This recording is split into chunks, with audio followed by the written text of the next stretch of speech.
Good day, Delaware National Guard, and welcome to the September 2013 issue of the DNG News.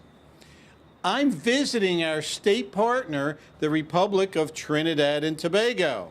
You can see I'm not in uniform. It's because we're at an event in the evening during our trip. And, you know, I have a special guest tonight. I have the famous, the most notorious outlaw in the Wild West, Mr. Jesse James. Jesse, would you come over here for a minute? Yes, yeah, he's not really the outlaw Jesse James, but this man is indispensable as we visit our beautiful state partnership country of Trinidad and Tobago. He's the guy that takes us around. He shows us the island. He knows the history, and we are indebted to this man.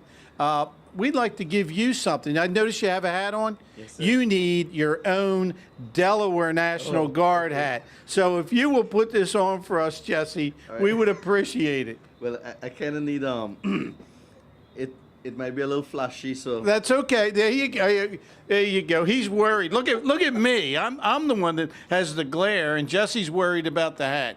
But thank you so much for Okay, everything sir. you do for us, and thanks appreciate for the guest appearance this evening. I We very appreciate much. that. Thank you. Okay. Thank All you. right. Well, members of my senior staff, both Army and Air, are down here with me visiting the embassy as well as the Defense Force headquarters here on Trinidad. And if you don't believe me, I'm bringing each one of them into the video tonight. So please, our own State Command Chief Master Sergeant Steve Stinsky. Steve, stop in. What do you think? You having a good time? This is an awesome time. I had a chance to meet the first senior enlisted advisor to the Trinidad and Tobago Defense Force today. He actually gave me his first coin to a member from a force of another country. It's an awesome experience. These people are great. We do a lot for them. They do a lot for us. We're looking forward to a lot of great training opportunities here in the future. Thanks, Steve.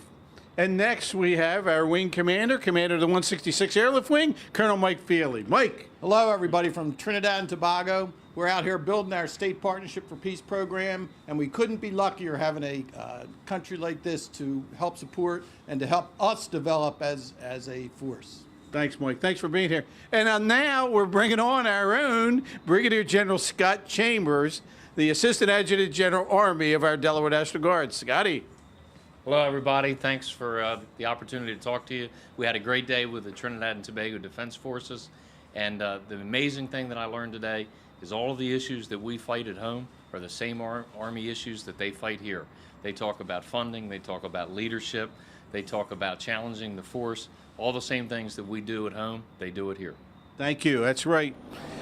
Well, you know, every year since the inception of the State Partnership Program, we host representatives of Trinidad and Tobago in Delaware. They participated in conferences we host with other state agencies and have even attended our own military ball. Our state partner has also been a kind host to me and several other Delaware National Guard members over the years. We started this program in 2005, and it's 8 years old now, and it gets stronger every year. This is such a meaningful and important program for us, and we're blessed to be here on our beautiful island and to be with our great state partners. This trip, we were fortunate enough to get a tour by sea aboard a Coast Guard vessel. What an extraordinary way to see this island. Between meetings and boat tours, we were able to enjoy the local cuisine while building our already strong partnership with our great partners here in Trinidad and Tobago. Our state partnership officer, who lives down here and represents us day in and day out on Trinidad, as our own and newly promoted Major Corey Walters and his wife Christy are with us, our host for this evening. Corey, Christy, get in the frame here. We want to make sure we see you, and tell us, you're enjoying your assignment here. Yes, sir. We're roughing it down here. You're roughing it down here. As you can see from the background, they're roughing it down here. But in all seriousness, this is important business and something that means an awful lot to the state of Delaware and also to the Republic of Trinidad and Tobago. Yes, sir. Corey, I would like to, on behalf of all of us, congratulations on your promotion to Major, and I want to present you with this coin. This is a coin that represents the Adjutant Generals Association of the United States, all 54 of us, and thank you so much for your service down here, and congratulations on your promotion. Thank you very much, sir. Thank you. Even applause. How about we find out what we're up to throughout August? It was yet again a very busy month. The 101st Public Affairs Detachment had their change of command ceremony over the drill weekend.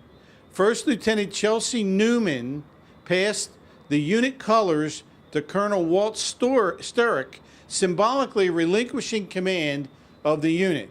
Colonel Sturrock then passed the guide-on and control of the detachment to First Lieutenant Paul Chapman. Congratulations to you both. I know you'll do great in your new assignments. Later in the weekend, the 126th Aviation Regiment practiced their rescue hoist operations near the Chesapeake and Delaware Canal.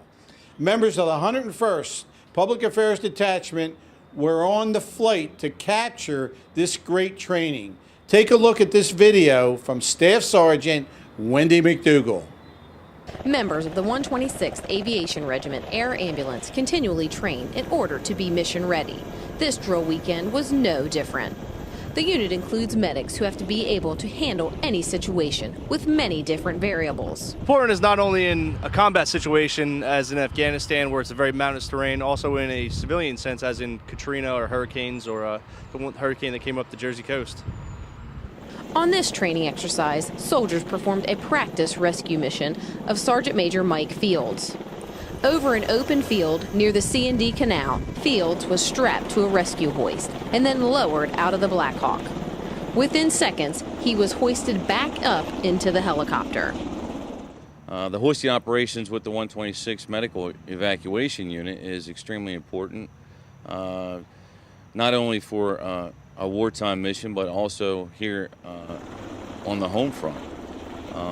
There's not a lot of agencies available in this region that can respond with hoisting capabilities, and the 126th is definitely one of those agencies and units that can respond. The hoisting operations takes a tremendous amount of teamwork and technical efforts, and the 126th is, in my eyes, because I certainly got to experience being hoisted, are very proficient in those activities.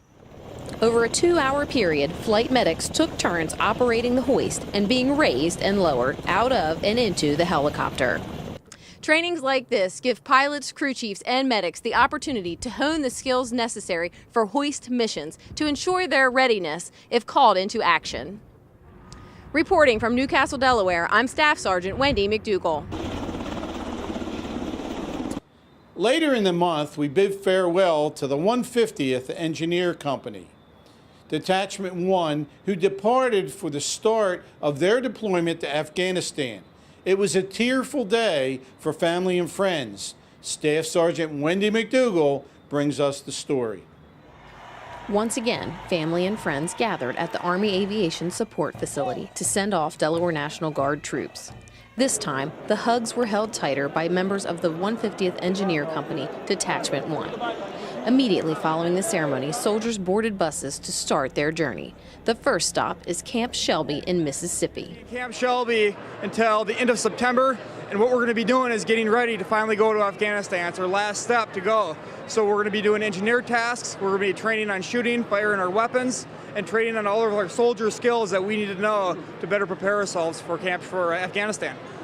Once the immersion training is complete, the company will head to Afghanistan for approximately 9 months. While in theater, the mission is to shut down or transfer forward operating bases, or FOBs. This will include deconstruction of FOBs and sorting and hauling materials and debris to designated areas. This mission, like all of our missions, is extremely important because, again, we're doing something indispensable. We're answering the call of our nation. Our engineers are going over, closing bases, getting ready to turn bases over so that we can move out of Afghanistan. So essentially shut out the lights. As General Vavla said, the mission of these horizontal engineers is a huge start in shutting out the lights in Afghanistan. Reporting from Newcastle, Delaware, I'm Staff Sergeant Wendy McDougall. On a lighter note, I got to spend quality time with the greatest band in the land, the 287th Army Band of our Delaware National Guard. We led the 20th annual Middletown Peach Festival Parade. Once again, I was the Grand Marshal with the 287th, following right behind. Later that same evening, I packed my picnic basket and blanket and took my family to Bellevue State Park to see the band perform as part of the summer concert series. As a treat, the commander of the band, Chief Warrant Officer 2, Robert Stike, let me conduct the band during one of its patriotic marches. Now we covered things on the Army side of the house. Let's fly by the Air Guard and see what good things they were up to during the August Unit Training Assembly. Up first, Staff Sergeant Nathan Bright tells us how the Delaware Air National Guard did their part to save lives. The Delaware National Guard is filled with lifesavers, and that was before the 166th Airlift Wing hosted a blood drive during drill in August. The wing partnered with the Blood Bank of Delmarva to provide traditional airmen the chance to be someone's hero by giving blood. According to the Blood Bank, every 2 seconds, someone in the United States needs blood. One blood donation can save up to 3 people's lives. The Blood Bank used their mobile donation center, which allowed donors to give blood in luxury and comfort. A donation took about 5 minutes, and the evaluation and education process beforehand meant the appointment was done in less than an hour. For some airmen, today's donation was just another in a long history, but for some, it was a first. I came out here to see what it's like to give blood and to hopefully save a life.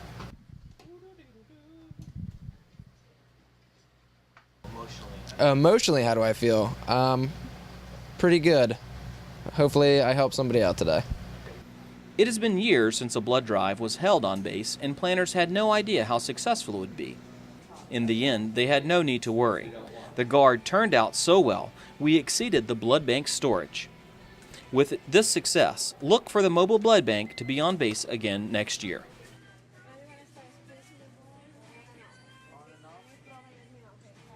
Luckily, the blood was not needed for some life-saving training conducted the next day. While the Army was flying Blackhawks at Lum's Pond State Park, the Delaware Air National Guard aviators and air crew were there freshening up their survival skills. Delaware Air National Guard aviators and air crew go through intensive training as part of their initial flight schooling. These include water survival and SEER, or Survive, Evade, Resist, and Escape courses. But those skills perish over time, so they need to be refreshed every few years.